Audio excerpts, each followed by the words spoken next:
الحمد لله رب العالمين والصلاة والسلام على حبيبه محمد وآله وأصحابه أجمعين. أما بعد فأعوذ بالله من الشيطان الرجيم. بسم الله الرحمن الرحيم. فلا وربك لا يؤمنون حتى يحكموك فيما شجر بينهم ثم لا يجدوا في أنفسهم حرجا مما قضيت ويسلموا تسليما. اللهم سبحانك لا علم لنا إلا ما علمتنا إنك أنت العليم الحكيم. مولاي صل وسلم دائما أبدا على حبيبك من زانت به الأسر. حضرات گرامی السلام علیکم ورحمۃ اللہ وبرکاتہ.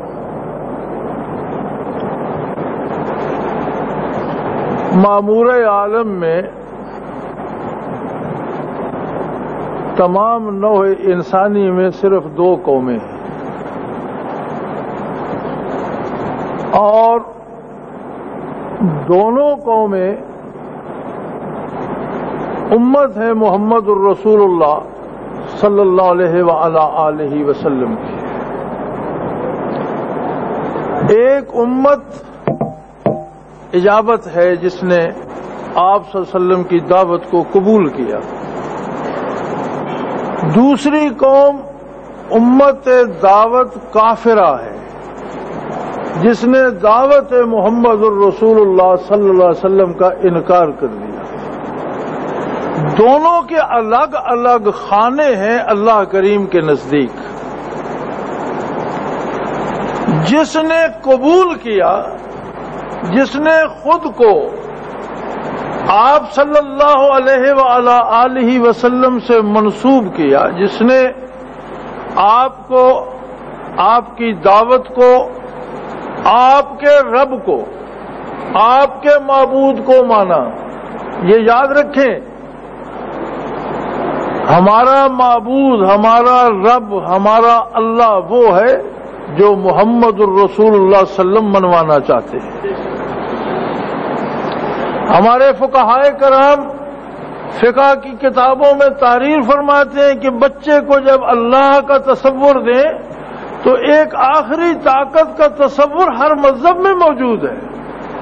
1000 دیویاں دیوتا ماننے کے بعد ہندو ایک مہادیو مانتا ہے جو سب سے بڑا ہے.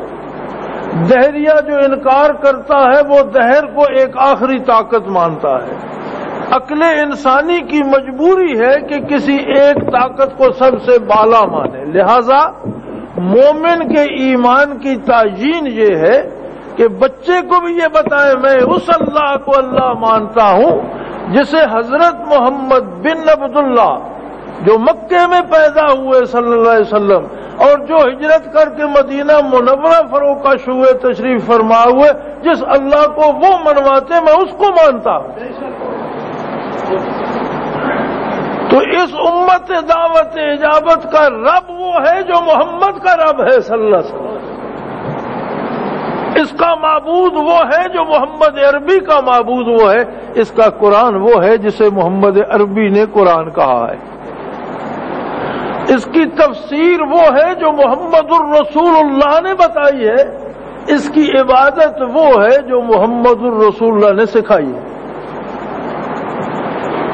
اس کی فتح وہ ہے جسے اس کا حبیب فتح قرار دے، اور اس کی شکست وہ ہے جسے اس کا محبوب شکست قرار دے. اس کی زندگی موت میں ہے اور اس کی موت محبوب سے دوری میں ہے. یہ دعوت اجابت جو امت ہے اس کا خانہ ہی الگ ہے، اس کا تعارف ہی الگ ہے، اس کی زندگی موت کا تصور ہی الگ ہے، اس کا اٹھنا بیٹھنا جینا مرنا ہی الگ ہے، اس کا لباس الگ ہے، اس کی فکر الگ ہے، اس کی غذا الگ ہے، اس کا لین دین الگ ہے، اس کی دوستی دشمنی الگ ہے. جو امت دعوت کافرہ ہے، حضور علیہ الصلوۃ والسلام فرماتے ہیں الکفر ملت واحدہ. کفر دنیا میں جہاں کہیں ہے ایک ہی قوم ہے. کتے سارے کتے ہوتے ہیں، بنیادی طور پر ہر کتا کتا ہوتا ہے، کوئی عام سا ہے، کوئی خاص ہے، کوئی کاٹنے والا ہے، کوئی بھونکنے والا ہے، کوئی شکاری ہے، کوئی پہرے دار ہے، کوئی سرخ ہے، کوئی سیاہ ہے، لیکن کتا ہونے کی وصف سب میں بنیادی طور پر کتے سارے کتے ہوتے ہیں، کافر سارے کافر ہوتے ہیں۔ کوئی سرخ ہے، کوئی سیاہ ہے، کوئی زیادہ زہریلا ہے، کوئی کم زہریلا ہے، لیکن کفر ایک ملت ہے جس کا اللہ کریم فرماتے ہیں کہ جس نے میرے حبیب کا دامن تھاما وہ حزب اللہ، میری سپاہ ہے، وہ میرا لشکر ہے، وہ میری فوج ہے، اور جس نے چھوڑ دیا حزب الشیطان، وہ ابلیس کا سپاہی ہے، جانثار ہے ابلیس کا، اس کا کام کرے گا۔ تیسری کوئی طاقت قرآن حکیم میں کوئی تصور نہیں ملتا، نہ ہی حدیث پاک میں کسی تیسری طاقت کا تصور ملتا ہے۔ اب یہ جو پہلی طاقت ہے اس کا سارا سرمایہ کیا ہے؟ محمد الرسول اللہ صلی اللہ علیہ وسلم، بس۔ اس کی نیکی، ورع، تقوی، تقدس کیا ہے؟ اتباع محمد الرسول۔ حضور نے فرمایا فجر کے 2 فرض ہیں، جمعے کے 2 فرض ہیں۔ اب یہ کہتا ہے کہ سورت فاتحہ ہی پڑھنی ہے، اس میں قرآن کی سورت ملانی ہے، پھر تسبیح کرنی ہے، تو میرے پاس فرصت ہے، میں 3 پڑھ لیتا ہوں، 4 پڑھ لیتا ہوں، وہ نماز نہیں ہوگی، سرے سے نماز ہی نہیں ہوگی، اور اس میں اضافہ کرنے کا جرم الگ۔ عید کے دن ایک آدمی عیدگاہ میں نوافل پڑھ رہا تھا، حضرت علی کرم اللہ وجہ الکریم داخل ہوئے، آپ نے فرمایا کیا کر رہے ہو؟ کہ میں نے سوچا تھوڑا سا وقت ہے نماز عید میں تو اشراق پڑھ لوں۔ فرمایا تیرے جہنم جانے کے لیے یہ عمل کافی ہے۔ فرمایا تیرے جہنم جانے کے لیے یہ عمل کا ان کا حضرت میں فرمایا حضور نے عید کے دن عید سے پہلے اشراق نہیں پڑھے۔ یعنی اللہ کی عبادت جو ہے وہ اللہ کی گستاخی بن جاتی ہے اگر اس میں اتباع سنت کا رنگ نہ ہو۔ اللہ کو کون جانتا ہے، کس کی جرت ہے، کس کا اتنا بلند مقام ہے، کس کی اتنی نگاہ وسیع ہے کہ جمال باری کو پا سکے۔ تیری تو نگاہ محمد الرسول اللہ، تیرا ایمان محمد الرسول اللہ، تیرا یقین محمد الرسول اللہ، تیری دنیا محمد الرسول اللہ، تیرا دین محمد الرسول اللہ۔ نعرہ تکبیر، نعرہ رسالت۔ تو امت دعوت اجابت کی شناخت ہے۔ فرمایا میرے حبیب قسم ہے تیرے پروردگار کی، میں نہیں کہہ رہا، وہ کلمین فرما رہا ہے، فلا و رب کا، قسم ہے اے محمد صلی اللہ علیہ وسلم تیرے پروردگار کی۔ ارے ساری کائنات کا پروردگار تو وہی ہے، لیکن فرمایا میں اسی کا پروردگار ہوں جس نے مجھے میرے حبیب کے حوالے سے مانا، جس نے نہیں مانا روزی تو میری ہی کھاتا ہے، جواب یہ پوچھوں گا کہ تو نے مجھے نہیں مانا۔ فلا و رب کا، قسم ہے تیرے پروردگار کی۔ اللہ کریم نے کتاب اللہ میں مختلف جگہ قسمیں کھائی ہیں، بھلا کیا ضرورت ہے رب جلیل کو قسم دینے کی؟ قسم کا مفہوم یہ ہوتا ہے کہ جس کی قسم دی جا رہی ہے وہ اس بات پہ شاہد عدل ہے جو قسم کے بعد بات آ رہی ہے۔ فرمایا تیرے پروردگار کی ربوبیت اس بات پہ شاہد ہے، لا یؤمنون، یہ لوگ مومن نہیں ہو سکتے۔ کوئی بھی بندہ کلمہ پڑھتا ہے، حج کرتا ہے، زکوٰۃ دیتا ہے، عبادت کرتا ہے، مسلمان کہلاتا ہے، اللہ فرماتا ہے میں اسے مومن نہیں مانتا، نہیں مانتا۔ دیکھیں کافر پر تو یہ شرط عائد نہیں ہوتی کہ یہ مومن نہیں ہے، یہ بات تو اسی سے ہوگی جو ایمان کا دعویٰ کرتا ہے کہ میں مومن ہوں. وہ کہتا ہے میں اپنی ربوبیت کی قسم دے کر کہتا ہوں, رب محمد کی قسم دے کر کہتا ہوں, تم مومن نہیں ہو. بار الہ تو ہم گناہگار کہاں جائیں؟ ارے ہم سے خطا ہوتی ہے, ہم انسان ہیں, خاک کے پتلے ہیں. تو نے ہمیں کمزور بنا کر ہمارے پیچھے نفس بھی لگا دیا, شیطان بھی لگا دیا. ہم ایک وہ دو درمیانے کار دریا تخت بندم کر دئی, درمیانے کار دریا تخت بندم کر دئی, باز میں گوئی کہ دامن ترمکن ہوشیار باز. ہمیں بیچ سمندر کے تختے پر باندھ کر پھینک دیا. اب فرماتا ہے کہ دامن بھیگنے نہ دو, کیسے ممکن ہے؟ اللہ ہم سے گناہ ہوں گے, تو اتنی جلدی روٹتا ہے. ایک صحابی حاضر ہوا, عرض کرتا ہے یا رسول اللہ, آپ کی صحبت عالی میں بیٹھتے ہیں تو اپنا دل عرش الہی لگتا ہے. جب باہر جاتے ہیں تو کوئی نہ کوئی بھول چوک ہو جاتی ہے, خطا ہو جاتی ہے, وہ کیفیت وہ نہیں رہتی. آپ نے فرمایا اگر تم گناہ کرنا چھوڑ دو, خطائیں کرنا چھوڑ دو, تو اللہ تمہیں اٹھا لے, تمہاری جگہ دوسری مخلوق پیدا کر دے جو گناہ بھی کرے, اس سے معافیاں بھی مانگے, جس سے خطائیں ہوں, جو فرشتہ نہیں انسان ہو, بھول چوک ہو اس سے, اور اس بھول پہ اسے درد ہو, اس کے سینے میں درد اٹھے, وہی درد اللہ کو مطلوب ہے. اس کے لیے روئے, اسے راضی کرنے کے لیے چیخے, آنسو ٹپکے, دل ہول کھائے, مجھے واسطے دے میرے حبیب کے, مجھے پکارے میری رحمت کے حوالے سے, میری بارگاہ میں سر بسجود ہو کر آنسوؤں کی جھڑیاں لگا دے, یہی تو مجھے پسند ہے. تو پھر بار الہ اگر ہمیں گناہ پہ بھی تو بخشتا ہے اور تو ہی بخشے گا تو خفا کس بات پہ؟ پھر تو نے یہ فیصلہ کیسے دے دیا کہ میں تمہیں مسلمان ہی نہیں مانتا, مومن ہی نہیں مانتا؟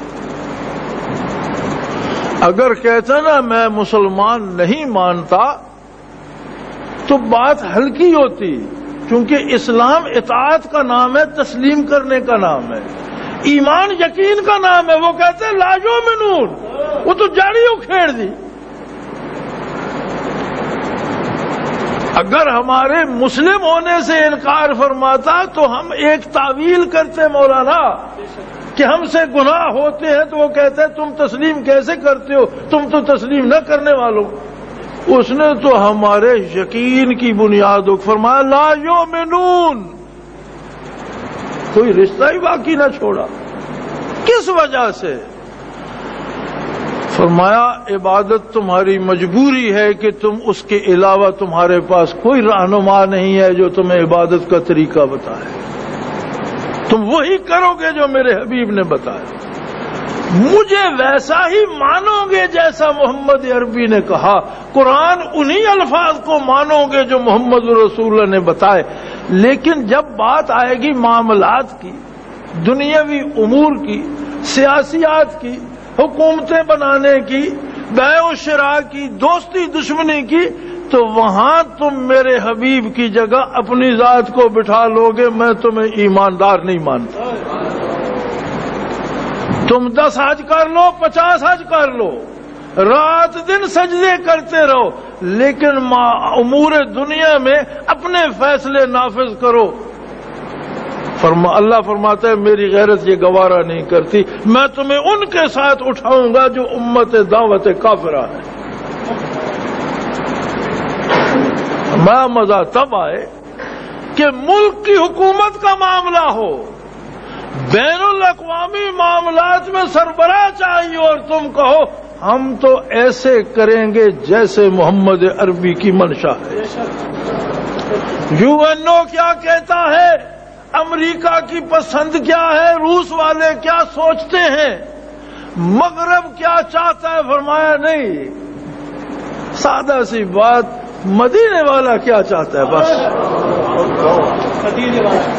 اگر یہ کرو گے میں مانوں گا تم ایماندار ہو.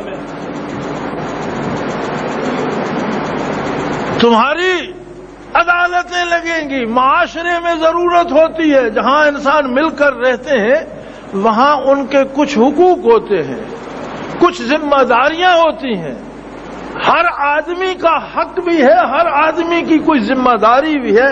حقوق و فرائض دنیا کے دانشور اپنی پسند سے بنائیں گے، اہل مغرب اپنے بنائیں گے، مشرق والے اپنے بنائیں گے، لیکن تم بنے بنائے لوگ ہیں، تم حقوق و فرائض وہ حاصل کرو گے جو محمد الرسول نے عطا فرمائے۔ ان میں کوئی تجاوز کرتا ہے وہاں عدل کی ضرورت ہوگی، عدل وہ کرو گے جو میرا حبیب کہتا ہے۔ یعنی اگر تم بنیادی حق سے اور عدل سے ابتدا کرو تو وہ تو کہتے ہیں اگر تمہارا ایک پٹواری، نائب تحصیلدار، ایک چوکی کا ASI اس نظام کے راستے سے نہیں آتا جو میرے حبیب نے بتایا، میں تمہیں مومن نہیں مانتا۔ لا یؤمنون حتی یحکموک، جب تک ہے میرے حبیب تجھے اپنا شاہد عدل نہ مان لے، تجھے قوت فیصل نہ مان لے، تو تیری ذات کے فیصلے قبول نہ کر لے، تجھے اپنا جج نہ مان لے، تجھے اپنا حتی یحکموک فیما شجر بینہم، جتنے مشاجرات، جتنی باتیں، جتنے تنازعات، جتنے قابل فیصلہ امور، وہ امر ذاتی ہو، وہ خاندانی ہو، وہ قومی ہو یا بین الاقوامی ہو۔ کیسر اپنے زمانے کی بہت بڑی طاقت، یاد رکھیں وہ زمانہ دست بدست لڑائی کا تھا، اور کیسر کے ایک ایک گورنر کے پاس 1.5 لاکھ سپاہ ہوتی تھی۔ یہ وہ فوج تھی جو باقاعدہ فوج ہوتی تھی، اور وہ زمانہ ایسا تھا کہ ہر شہری کے پاس تلوار ہوتی تھی، جب ضرورت پڑتی تھی سب کو فوج بنا لیا جاتا تھا، لیکن باقاعدہ فوج جو تھی کیسر کے ایک ایک گورنر کے پاس 1.5 لاکھ۔ اب کیسر کے دروازے پہ 4-5 صحرا نشین، خانہ بدوش عرب، سوکھا گوشت اور اونٹنی کا دودھ پینے والے، لباس پھٹے ہوئے، جگہ جگہ ٹانکے لگے ہوئے، تلواریں بہت اچھی ہیں لیکن لکڑی دونوں طرف رکھ کر اوپر کپڑا باندھا ہوا ہے، میان بنائی ہوئی ہے۔ کیسر نے دیکھتی کہا، اس نے کہا میں سمجھ گیا تم اہل عرب کے پاس کھانے کو کچھ نہیں ہے اور آبادی بڑھ گئی ہے، تو تمہیں تمہارے افلاس نے باہر نکلنے پہ مجبور کر دیا۔ اچھا تم مانگو، میں تمہیں اتنا دوں گا جس کا تم تصور نہیں کر سکتے، تم نے کبھی سوچا نہیں ہوگا۔ انہوں نے کہا حضور ہمارا یہ جھگڑا نہیں ہے، ہم واقعی صرف مادی اعتبار سے مفلس نہ تھے بلکہ روحانی اعتبار سے بھی ہم بہت مفلس تھے، پتھروں کو پوجتے تھے، بتوں کی پوجا کرتے تھے، آگ کی پوجا ہوتی تھی، سورج چاند ستاروں کی، جنوں کی۔ اللہ نے ہم میں رحمت للعالمین کو مبعوث فرمایا اور اس نے ہمیں بارگاہ الہی میں پہنچا دیا، وہاں سے اٹھا کر ہمیں بارگاہ الوہیت سے آشنا کر دیا ہم سخن بندوں کو خدا سے تو۔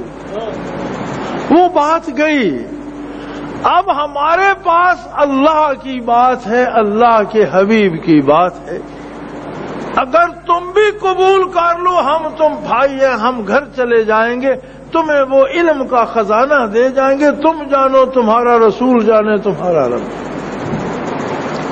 اس نے کہا بھائی صدیوں سے ہمارے پاس تو باپ دادا کا مذہب ہے، ہم تمہارے نبی کو نبی نہ مانے تو نہ مانو، کوئی بات نہیں۔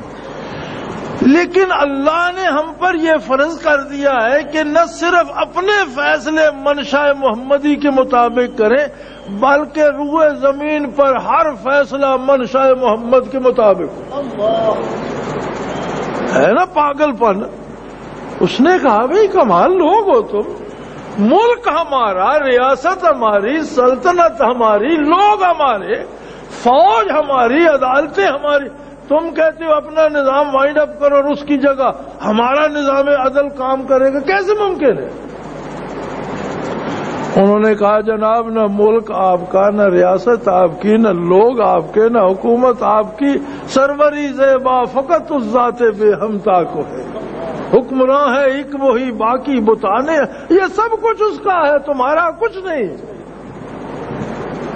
اگر تمہیں یہ بات سمجھ میں نہیں آتی تو تلوار فیصلہ کر دے گی. چوتھا تو کوئی جملہ ہی نہیں. ارے دیکھو کیسے پاگل ہے کہ سارے عرب پہ اسلام نافذ ہو چکا، اب تم دنیا کو کہتے ہیں جی ہم لوگوں سے اسلام نہیں منواتے، ہمارا رب نہیں منواتا، وہ کہتے ہیں لا اکراہ فی الدین، بنو کے شمشیر کسی سے کلمہ نہ پڑھواؤ. ہمارا نبی نہیں منواتا، ہم نہیں منواتے، لیکن کسی کو کسی کا حق مارنے کی اجازت دنیا پر نہیں دیں گے. امت دعوت کافرہ حفاظت کا معاوضہ دے گی جزیے کی صورت میں، اور امت دعوت مومنہ اس کی حفاظت کی ذمہ دار ہوگی، اور عدل محمدی وہاں بھی نافذ کرے گا. اپنے کو ایماندار منوانے کے لیے ہماری مجبوری ہے کہ ہم عدل محمدی کو کائنات پہ نافذ کریں، اور اگر ہم خود ہی چھوڑ دیں تو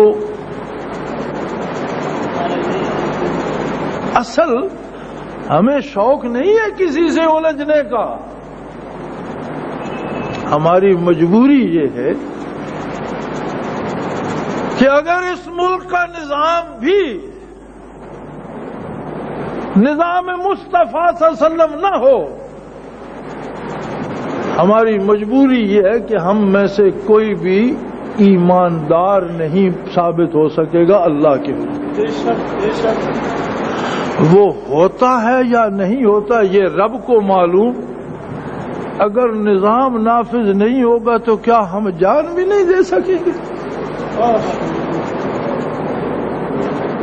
کون جانتا ہے اس زمین کی قسمت کیسی ہے؟ کون جانتا ہے اس مخلوق کی قسمت میں کیا ہے؟ کون جانتا ہے اللہ ان بندوں کو وہ بہار دکھانا بھی چاہتا ہے یا نہیں؟ یہ تو بندوں کا اور اس کا معاملہ ہے. لیکن جسے دعویٰ ہے محمد الرسول اللہ سے ایمان کا، اس کے لیے کھڑی ہے قیامت کی، وہ اپنا نقد جاں پیش کرے. چلو ہمارے پاس تو جان ہی بچی ہے، آبرو بھی روز لٹتی ہے، جان بھی روز بھی لٹتی ہے، گھر بھی روز لٹتے ہیں، خون بھی روز بہتا ہے. ظلم ہے کہ رات دن بڑھتا جاتا ہے. اور حکمران فرماتے ہیں، مجھے ایک حکومت کا دوست فرما رہا تھا، یہ جو اصلاحات آپ پڑھ رہے ہیں تعلیمی نظام میں آ رہی ہیں، تو وہ جو اس شعبے کا ایک انتہائی اہم آدمی چیف منسٹر سے لے کر آ رہا تھا بریفنگ، تو میرے پاس چند لمحے رک گئے. تو میں نے کہا کیا اصلاحات آپ کیا کرنا چاہتے ہو؟ جی وہی کرنا تو ہم وہی چاہتے ہیں جس طرح کی آپ کہتے ہیں کہ اس میں اسلامی کیا جائے. تو میں نے کہا میں نے کہیں پڑھا، وہ جی وہ تو فرماتے ہیں حکومت کی یہ ہے، ہمیں تنبیہ ہے کہ اسلام کا نام نہ آنے پائے. اگر تم اسلام کے حوالے سے بات کرو گے تو یہودی جو ہیں وہ بھڑک اٹھیں گے اور ہماری حکومت کو خطرہ ہو جائے گا. کہا کس منہ سے جاؤ گے غالب، شرم تم کو مگر نہیں آتی. پتہ نہیں کس لیے یہ جاتے ہیں روضہ اطہر پر، جبکہ امت میں اس مسئلے پہ کوئی اختلاف نہیں ہے کہ روضہ اطہر میں نبی علیہ الصلوۃ والسلام حیات النبی سلام پیش کیا جائے. خود سماعت فرماتے ہیں، پسند فرمائیں تو جواب بھی خود ارشاد فرمائیں. بھی قبول کریں گے تو جواب دیں گے، مجبور تو نہیں ہے نا. اب ایسوں کے کیا سلام، کہ جو سود کھا کے جائے، سود نافذ کر کے جائے، غریب کے خون کو تیل بنا کر جہاز اڑا، واپسی پہ کروڑوں کی خریداریاں لائے، اور نام سلام کا ہو تو وہ بارگاہ بہت نازک تر ہے، وہاں ہیرا پھیری کا گزر نہیں، وہاں تو دل پرکھے جاتے ہیں، محسوسات کیفیات پرکھی جاتی ہیں، عقیدتوں کی بات ہوتی ہے، ایمانوں کو جانچا جاتا ہے، وہاں حلیے قد کاٹ نہیں دیکھے جاتے، لباس اور جہاز پہ نظر نہیں جاتی، وسائل اور اسباب نہیں دیکھے جاتے۔ تو میرے بھائی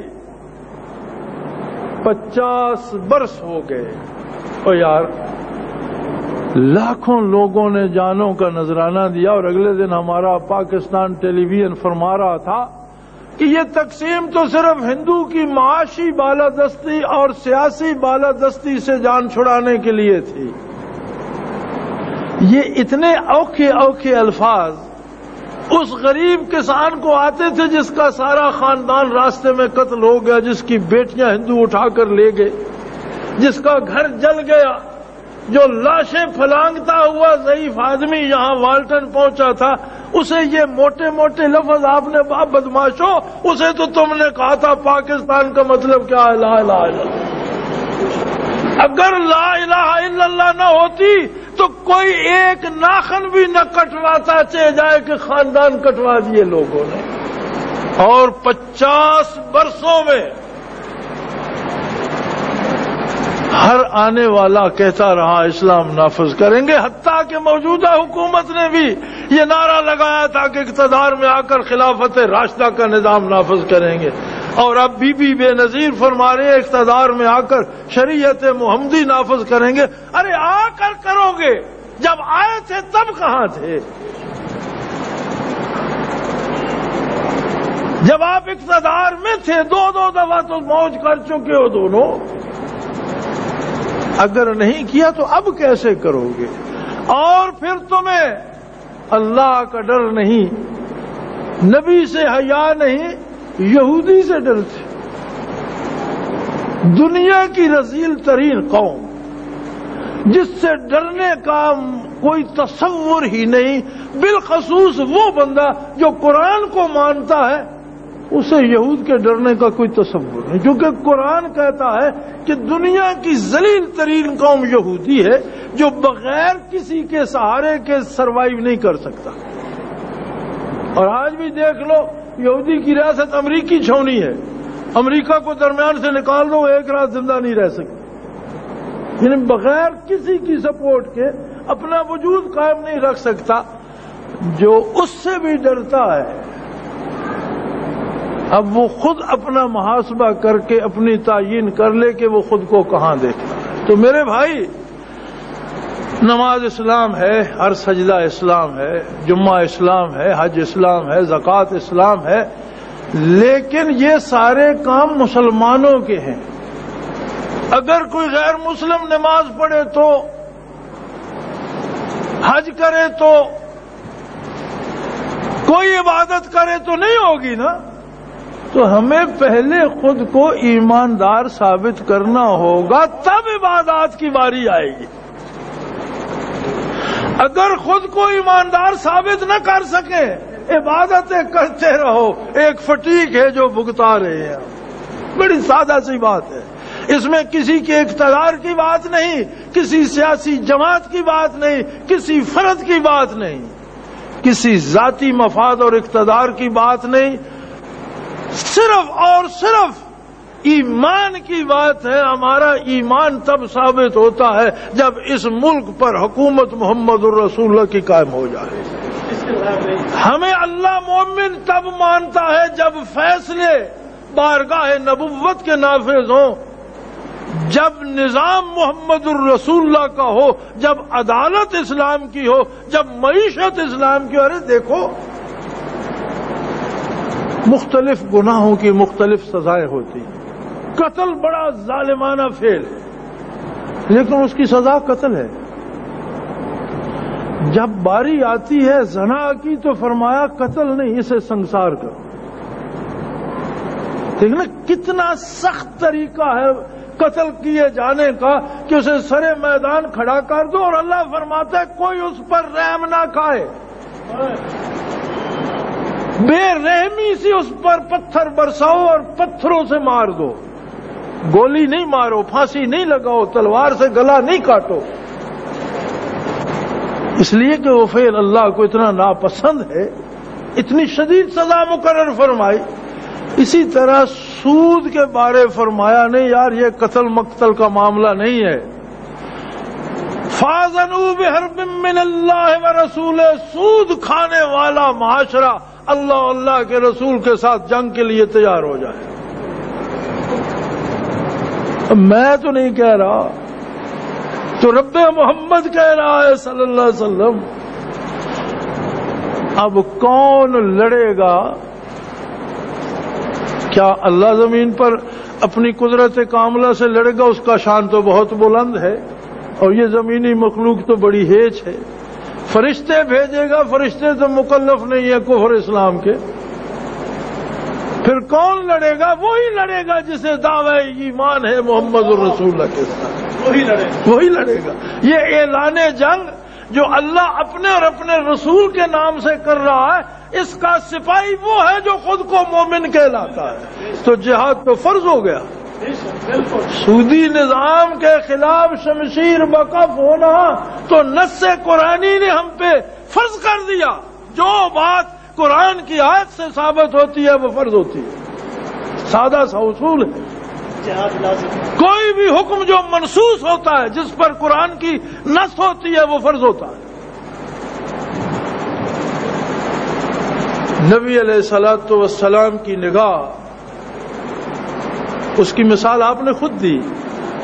آپ نے اہل مکہ کو جمع فرمایا کوہ صفا پہ کھڑے ہو کر۔ اب جو صفا مروہ ہم دیکھتے ہیں یہ زمین کے برابر ہو گئی ہیں، اس زمانے میں صفا و مروہ پہاڑیاں تھیں اور وادی بہت گہری تھی۔ یہ بیت اللہ کی عمارت بھی درمیان میں ایک ٹیکری پر تھی، اور اس کے ارد گرد وادی تھی جس میں 4-5 نالے چاروں پانچوں طرف سے آ کر ملتے اور ایک طرف پانی نکل جاتا، تو اس کے گرد گہرائی تھی۔ اب تو زمین برابر ہو گئی، صفا مروہ بھی بلند تھیں، تو آپ نے اہل مکہ کے سب قبائل کو آواز دی۔ جب وہ جمع ہوئے تو حضور نے فرمایا میں پہاڑ کے اوپر ہوں، میرے سامنے اس کے دونوں اطراف، تم اس طرف ہو صرف سامنے دیکھ رہے۔ حضور نے اپنی ذات کی مثال دی تھی کہ میرے سامنے دنیا بھی ہے اور آخرت بھی، دونوں عالم منکشف ہیں، تم عالم اسباب کو دیکھتے ہو صرف۔ وہ جو دو عالم پہ نگاہ رکھتا تھا وہ جانتا تھا کہ ایسا عہد بھی آئے گا کہ اسلام کے نام پر کفر کو ترویج دی جائے گی، دعوے اسلام کے ہوں گے، کردار کافرانہ ہوں گے۔ فرمایا اس زمانے میں پھر جہاد ہوگا، اور اسے غزوۃ الہند فرمایا۔ اس زمانے میں اب 15ویں صدی جا رہی ہے، آقا وہاں بیٹھے فرما رہے ہیں ایک زمانہ آئے گا ہند میں ایک تحریک پیدا ہوگی جو جہاد کے لیے نکلے گی، اس لیے کہ کفر اور کافرانہ نظام جہاد کے بغیر ہٹے گا نہیں۔ حضور فرماتے ہیں میری امت کی 2 جماعتوں کو اللہ نے دوزخ سے بری قرار دے دیا، حررہم من النار کے الفاظ آتے ہیں۔ حضرت ثوبان رضی اللہ تعالی عنہ حضور کے آزاد کردہ غلام روایت کرتے ہیں کہ حضور نے مجھ سے فرمایا کہ 2 جماعتیں ایسی ہوں گی جن پر دوزخ حرام ہے، جیسے آنکھ بند ہوگی جنت ہی میں جائیں گے، کوئی حساب کتاب نہیں۔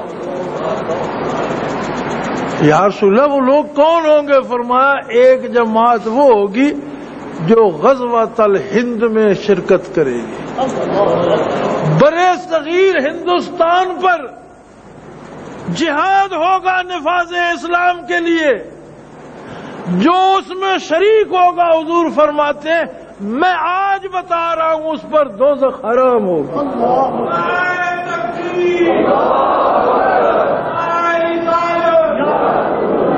میں پوچھا یا رسول اللہ دوسری جماعت؟ فرمایا دوسری وہ جماعت جب عیسیٰ علیہ السلام آسمانوں سے اتریں گے ان کے ساتھ مل کر پھر جہاد کرے گی. یہ دو جماعتیں ان پر دوزخ حرام ہے. مجھ سے ایک بزرگ نے فرمایا کہ بھئی ہندوستان پہ تو ایسے صحابہ میں بھی لوگوں نے حملہ کیا اور اسلام یہاں آیا, پھر خلافت عباسیہ میں اسلام یہاں آیا, تو یہ بنو امیہ کے عہد میں اسلام یہاں آیا, تو یہ کیسے ہے؟ کہ میں نے کہا بھائی میرے, اس بشارت کو اس جماعت کے ساتھ جمع کر دیا گیا ہے جو عیسیٰ علیہ السلام کے ساتھ جہاد کرے. اس کا مطلب ہے نزول عیسیٰ سے پہلے اور پہلوں کے بعد درمیان میں ایک انقلاب آئے گا جس کی بشارت آقا دے رہے ہیں. یہ پہلے تو خیر القرون کے لوگ ہیں, خیر القرون کرنی ثم الذین یلونہم ثم الذین یلونہم, پہلے سارے اس میں آ گئے, وہ تو ہیں ہی خیر. یہ ایک جماعت پیدا ہوگی جو جہاد کرے گی. سرزاو یہ مت بھولو, پاکستانی حکمرانوں کو بھی میں بتا دینا چاہتا ہوں کہ ہم صرف تمہاری بات نہیں کر رہے, ہم تو غزوۃ الہند کی بات کر رہے ہیں. انشاءاللہ لال قلعے پر بھی پھر حضرت محمد رسول اللہ کا جھنڈا لہرائے گا اور عدل اسلامی ہوگا. اور ہم افغانستان سے, کابل سے لے کر بنگالہ تک کی بات کر رہے ہیں. غزوۃ الہند کی بات ہے, کسی ایک جز کی بات نہیں. انشاءاللہ اس ملک پر اسلام نافذ ہوگا اور اسلامی فوج جہاد کرے گی. اور میں آپ کو ایک بات بتا دوں, نبی علیہ السلام کی بشارت کا معنی معمولی اس کا مطلب ہے بے شمار جانیں اللہ قبول کرے, بے شمار شہداء ہوں گے, خون کی ندیاں بہیں گی. معمولی جنگ نہیں ہوگی, خون کی ندیاں بہیں گی, لیکن بہ جانے دو رگوں میں چلتے ہوئے خون کو آقا کے نام پر. ہر قطرہ بہ کر زمین پر نظام اسلام کا نفاذ لکھے گا, ہر قطرہ بہ کر اللہ کا نام لکھے گا, ہر قطرہ بہ کر نبی پر سلام لکھے گا. اور اسے کوئی نہیں روک سکتا, نہ حکومت نہ بین الاقوامی سیاست, اس لیے کہ ہر شے اس کے دست قدرت میں ہے جس کا حبیب خبر دے رہا ہے. وہ ما ینطق عن الہوی ان ہوا الا وحی یوحی, لب ہلتے ہیں محمد الرسول اللہ کے, بات ہوتی ہے الہ العالمین کی. حضرت ابو ہریرہ رضی اللہ عنہ فرماتے ہیں, اللہ بس میں یہ حدیث پیش کر کے اجازت چاہتا ہوں. فرماتے ہیں نبی کریم صلی اللہ علیہ وسلم نے ہم سے یعنی صحابہ سے عہد لیا. کس بات کا؟ فرمایا غزوۃ الہند, جہاد ہندوستان کا عہد لیا ہم سے. کس بات کا؟ فرمایا اگر تم میں سے کوئی یا تمہاری نسلوں میں سے کوئی جہاد ہند کو پائے تو اپنا مال اس میں لگا دے, اپنی جان اس میں دے دے. اگر قتل ہو گیا تو اس کی جنت کا ذمہ دار میں ہوں, اور زندہ رہ گیا تو اسے بتا دو کہ وہ دوزخ سے آزاد ہے. بھلا اب یہ نہیں ہوگا؟ ارے ہوگا. اور انشاءاللہ اللہ ہمیں ان میں شامل کر جو تیرے حبیب کے ارشاد کے مطابق جہاد کرے. ارے اللہ سے یہی مانگو. یار عمر گزر گئی آپ کی مانگتے محمد الرسول اللہ سے, اور یہ الٹا کام ہے. حضور سے مانگا نہ کرو, مانگنے کی ضرورت نہیں. حضور اپنا تعارف کرواتے ہیں, فرماتے انما انا قاسم. ارے جو بندہ چوک میں کھڑا ہو کر لٹانا شروع کر دے اس سے مانگنا ضروری ہے؟ ارے تم مانگو, ہم کیا مانگیں گے, تم کیا ہمیں تو یہ بھی نہیں پتا کہ ہمیں مانگنا کیا ہے. وہ دینے والا جانتا ہے کس کو کیا دینا ہے. حضور کا تعارف ہی آپ خود فرماتے ہیں انما انا قاسم, میں تو لٹانے پہ ہوں. واللہ یعطی, اللہ دینے پہ ہے, میں لٹانے پہ ہوں. تو مانگا نہ کرو. صحابہ مانگتے نہیں تھے, مولانا سے پوچھ لو. وہ اس تلاش میں رہتے تھے کہ میں حقیر ہوں, کمزور ہوں, میری کون سی چیز وہاں قبول ہو جائے. اصل بات یہ ہے، مانگنے کی بات اصل بات نہیں. اصل بات یہ ہے کہ میرا مال، میرا سرمایہ، میری بات، میری تقریر، میری جان، میری آبرو، میرا گھر، میرا مکان، میری گاڑی، میری موٹر، کوئی میری چیز ایسی بھی ہے جو وہاں قبول ہو جائے. اصل مسئلہ یہ ہے. مانگنے کی تو ضرورت نہیں، وہ تو بغیر مانگے ملتا ہے، اور اتنا ملتا ہے کہ ہمیں احساس ہی نہیں ہوتا کہ ہمیں دے کون رہا ہے. یہ جس ایمان پہ ہمیں ناز ہے، ہم نے کب مانگا تھا؟ جس ورع تقویٰ کا ہمیں گھمنڈ ہے، ہم نے کس سے مانگا تھا؟ یہ جو ہم اپنے تقدس بنائے پھرتے، ہم کون اور ہمارا تقدس کیا، ہماری حیثیت کیا؟ یہ سب تو بن مانگے مل رہا ہے. یہ الگ بات ہے کہ احساس تشکر کسی کو نصیب ہونا. کوشش کرو کہ وہاں ہم دے کیا سکتے. ارے نہ رب کو ضرورت، نہ رب کے نبی کو ضرورت. اگر کوئی چیز قبول ہو جائے تو یہ ہماری سعادت ہے، جان سے لے کر مال و آبرو تک. اور انشاءاللہ العزیز ہم نچھاور کریں گے. اللہ توفیق عطا فرما اور قبول فرما.